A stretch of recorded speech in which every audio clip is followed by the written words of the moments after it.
let's say that I need to uppercase something, Control U, uppercases, the word that your cursor is on. And it's a toggle, which means that if you do it again, Control U, it's going to go back to what it was previously. Control I, initial caps.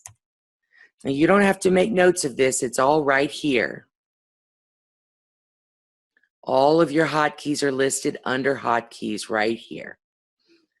And what I suggest you do is look at them and say, okay, well, which ones do I want to use first? I can tell you that the things that you're probably going to use first and most are what we call control period.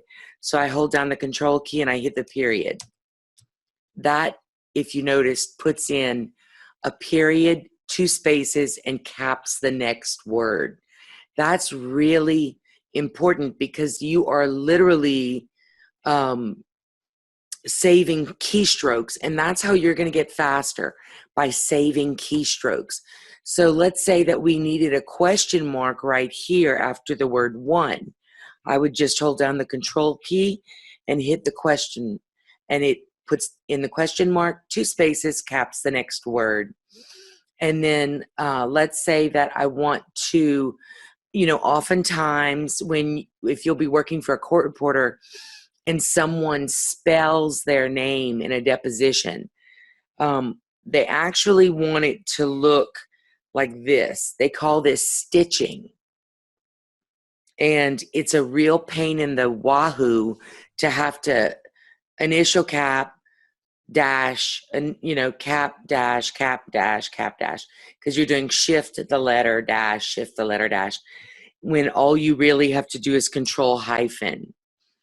And I don't know if you noticed, but this is how the word looked before I did control hyphen, because I have set my preferences so that when I do control hyphen, it automatically uppercases the entire name. And when I do control hyphen again, it'll remove the hyphens, but it'll still be all uppercased. If I want to lowercase it, I can do control U. And then I'll do control I to make it look like it did before. Those are absolutely my favorite keys. My other favorite key is the delete key. Just control D will delete. And that's a lot faster than hitting delete, delete, delete, delete, delete, until you get rid of whatever it is that was there. Now, we also have brief forms that I'd like to introduce you to that would be used a lot more in court reporting work, because when court reporters are changing speakers, sometimes they'll put in their by, examination by Mr. Jones or whatever. And so I have a brief CEB, which is cross-examination by. So if I type in CEB and I hit space, it just writes cross-examination by for me. Now, we have a set group of these brief forms, they're called. And if you go to the options button, which is right beneath the word hotkeys up at the top of the screen, that's your options. If you click on it once, you're going to see the very first thing you see is the brief forms. Now, there are a ton of them. These were created over the years by court reporters. There are a lot in my brief forms that you're thinking probably, why would I ever need click on?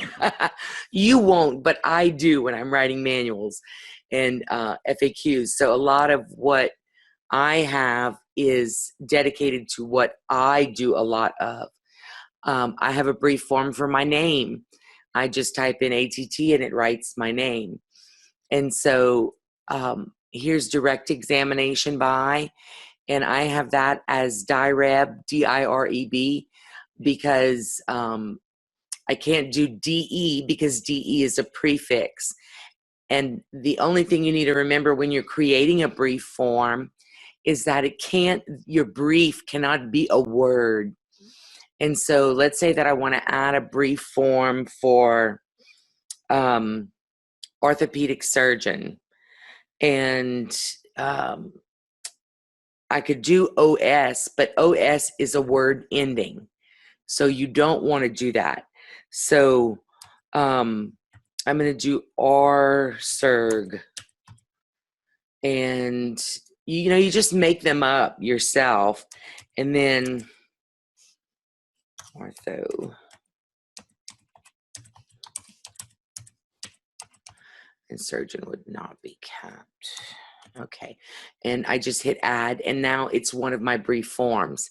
And so I can just say okay, and I can do, and there's my orthopedic surgeon. And so that's just one of the things that you can do. I'll show you how the delete works. If I do control D, it's going to get rid of cross. Now it's going to get rid of examination. Now it's going to get rid of by. There you go.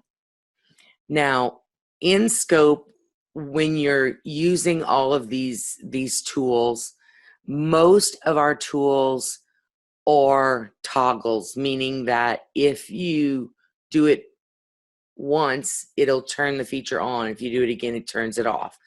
So you can enclose in brackets or parentheses.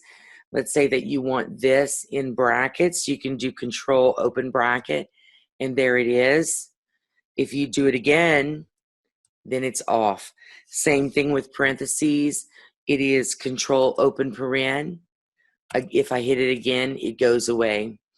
Same thing with for comma enclose. And I can't do it right here because there's already a comma. Let me just erase that comma so that I can make this work.